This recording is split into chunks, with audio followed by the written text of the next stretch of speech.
more step, and I'll have isolated the virus of the common cold, laryngitis hackibus.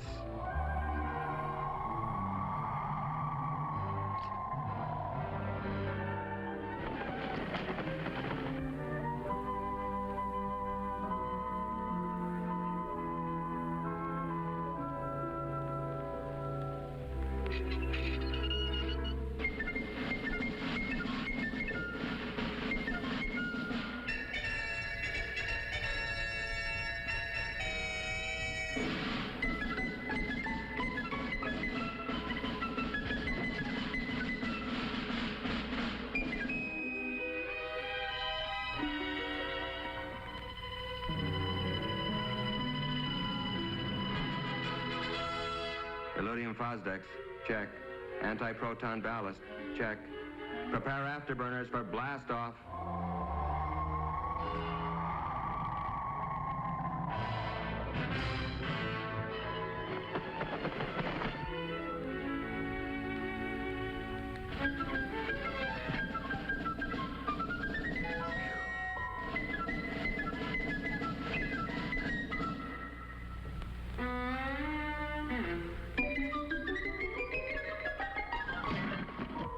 My biggest problem in this job is how to keep from disturbing the parents and getting them in a tizzy.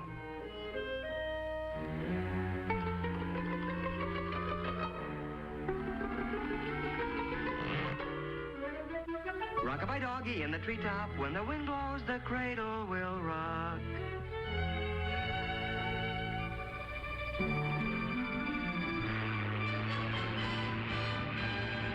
And so, after answering the $64 million question correctly, I decided to take a few trips around the world.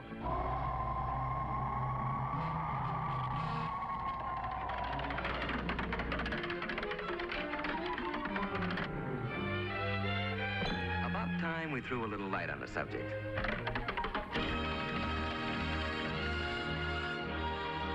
First thing you gotta do is get their attention. Comfy? Have I got your attention? Okay, let's straighten out a few facts about you and the Army. Now then. Excuse me just a minute. Rock-a-bye doggy in the treetop, when the wind blows, the cradle will rock. You know, Ralphie, it's a funny thing, but every high school senior I've ever known thinks that when he gets into the service, all his buddies will look like a bunch of lower Slobovians. Of course, there's always one exception. You. Actually, they're going to be pretty much like the guys you're graduating with. Just plain old characters like Roy Robinson from Jefferson High in Portland, Oregon. Don Osgood from Page, Nebraska. Pete Willoughby, Los Angeles State College. Dick Martin from St. Peter's High in Worcester,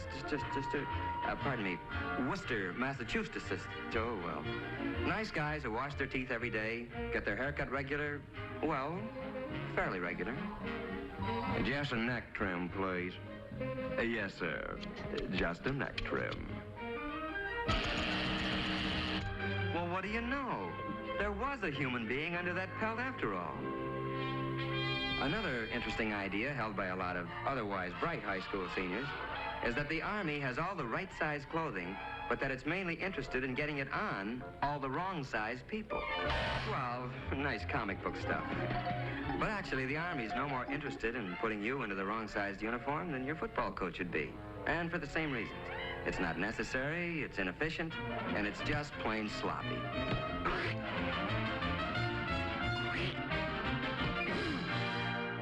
In other words, you'd be pretty useless to yourself or the team.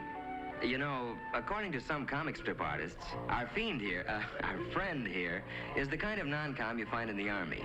The way they tell it, basic training's supposed to be nothing but KP, obstacle courses, and being chewed out by a bunch of sadistic sergeants.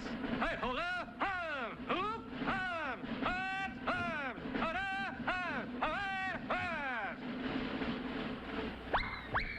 As a matter of fact, the Army's not about to use inefficient comic strip non-coms or officers any more than it would use outdated or inefficient weapons.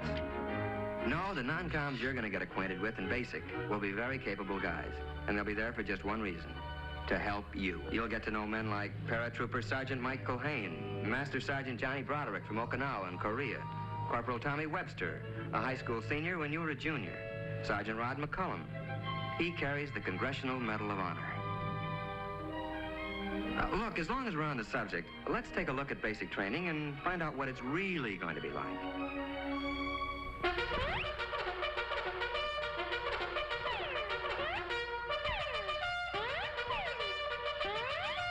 Well, you're going to learn a few things at basic. Useful things, like how to handle weapons safely and effectively. And at 700 yards, I let him have it. You're taught to use a compass, how to read a map. Very impressive stuff later to the girl of your dreams. You'll learn how to pitch a camp and how to give first aid. The sort of knowledge that other, people will respect someday. You're also going to develop muscles that'll be useful later. Some you didn't even know you had. But then, it's not a bad idea to keep in shape for recreation, like boxing, football, skiing, and other, sports.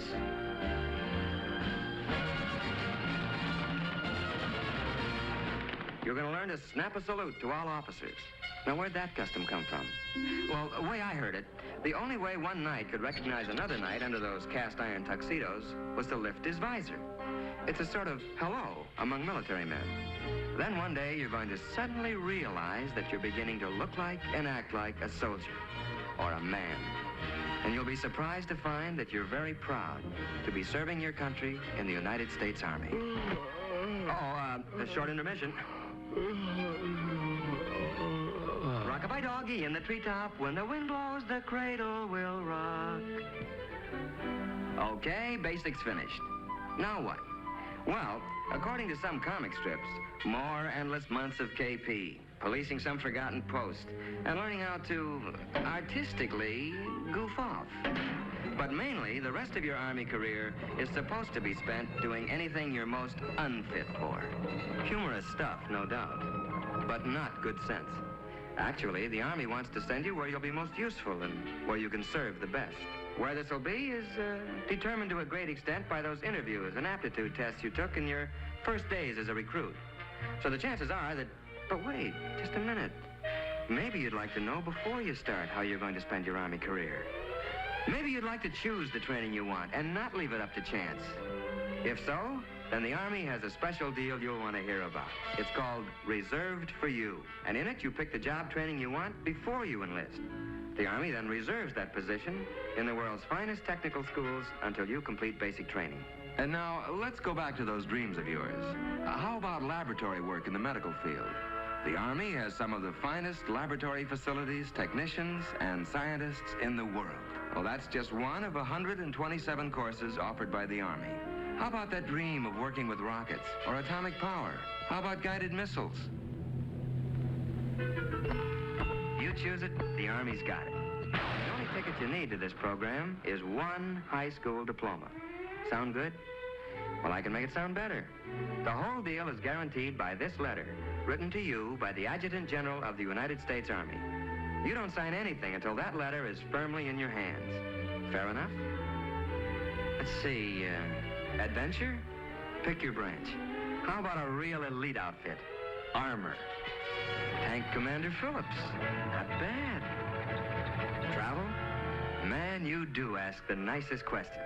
This is Paris, and it's no dream. It's solid, and it's yours. Ralph Phillips, USA. Sound pretty choice? Your local recruiter can fill in all the details. Today, if you like. But remember that you're going to look a lot bigger to the Army with that high school diploma under your arm. Oh, quick warning, though, Ralphie. You can only grab one of these special deals before you receive your induction notice. So why not call on the Army before the Army calls on you?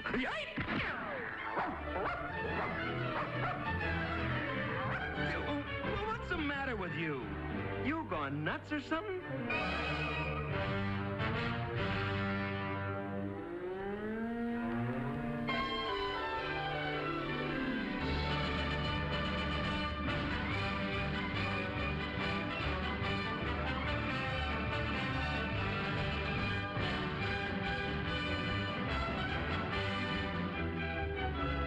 Remember, it's reserved for you.